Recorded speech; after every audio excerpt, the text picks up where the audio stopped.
So you're currently in a tournament. You've mentioned that your last fight was it a tournament fight? A tournament, yeah. Okay, so you won it. Yeah. So what stage is next then with this tournament? And can you talk to me more about it? Yeah, so the fight I just had was a quarter-final fight on an event called Bad Mofo up in Barnsley.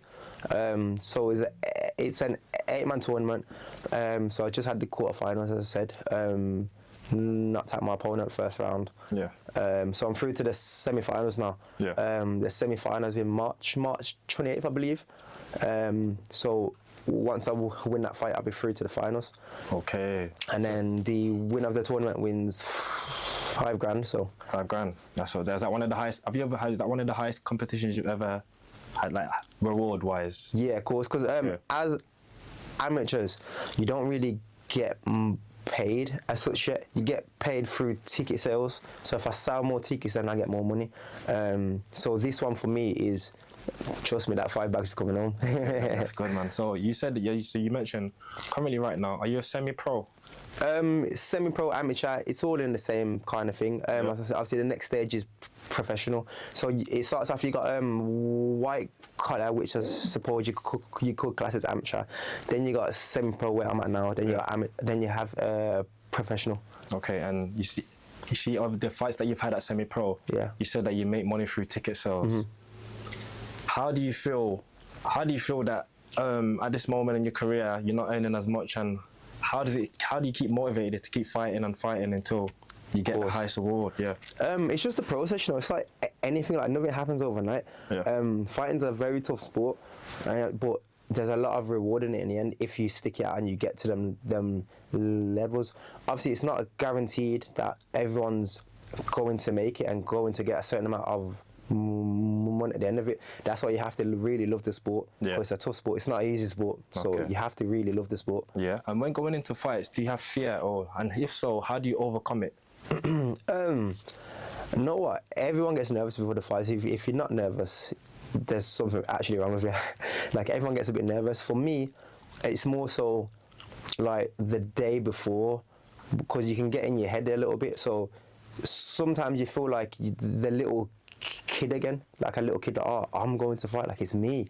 But for me personally, as soon as I get to the event, I come alive. Yeah. As soon as I walk in and I see the cage and I see the crowd, I come alive. It comes out and I'm like, yeah, this is me, like this is where I'm supposed to be. But I think it's just the little bits where you're at home and you're at home on your own, you can get in your head a little bit. Okay. So you've mentioned the fact that the love for the sport. Yeah. Have you ever questioned continuing this career? Yeah, of course. When I lost my last fight that I lost, I thought, yo, do I really want this? I had to actually sit down myself and speak to myself, like, is this what I want to do? I thought about switching to boxing. I thought about stopping it. I thought, nah. But then when I sat down and spoke to myself, I said, nah, this is me. Like, this is what I want to do. I'm a mixed martial artist. Like, this is me. Yeah, because a lot of people, if I must say so myself, I know about boxing. Yeah, it's actually the easier route compared to MMA. Would you not say? No, I don't think so. Okay. I think it's actually a harder route. Okay. Because with boxing, it has been around for a lot longer. There's a lot more boxers than there is MMA fighters. Yeah.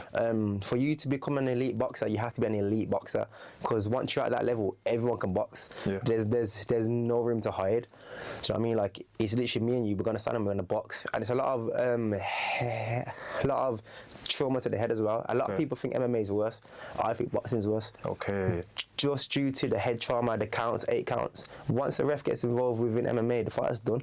Okay. Do you know what I mean? And there's a lot more places you can hit each other rather than just the head and the body. Okay. And is it true what they say how MMA, there's more frequent fights compared to boxing? Because I know there's at a certain level, the less fights you have and the more fights you can have. So you know what I'm trying to say? Boxers, I know in amateurs, they probably have had 500 fights in their career. Yeah. But when it comes to professional, they probably fight twice a year, once a year. How about with MMA? Why is it really consistent fighting? It can be consistent depending on you as a person. Obviously, first of all, it's your health. Obviously, at the end of the day, if you just had a fight and you feel fit and you're fresh, then you can fight a month later. It just depends on the event and you and your coaches. I know some guys that have had 6 fights a year as an amateur. For MMA, that's really good because the events are usually spaced out. With boxing, it works in seasons, so you have like your tournament and stuff like that, where you could potentially be having like 3 fights a weekend. Okay. Whereas with MMA, it's not. You don't have that. You don't have them tournaments as such where you're fighting all the time. There is a tournament called IMAFs now within amateur MMA, but I personally haven't done that yet. But that's another route where you could potentially having 3-4 fights a weekend within MMA. But not a lot of people get to that because you actually compete for your country, so you have to go through like trials and things like that. And it just depends what you want. All right. Yeah.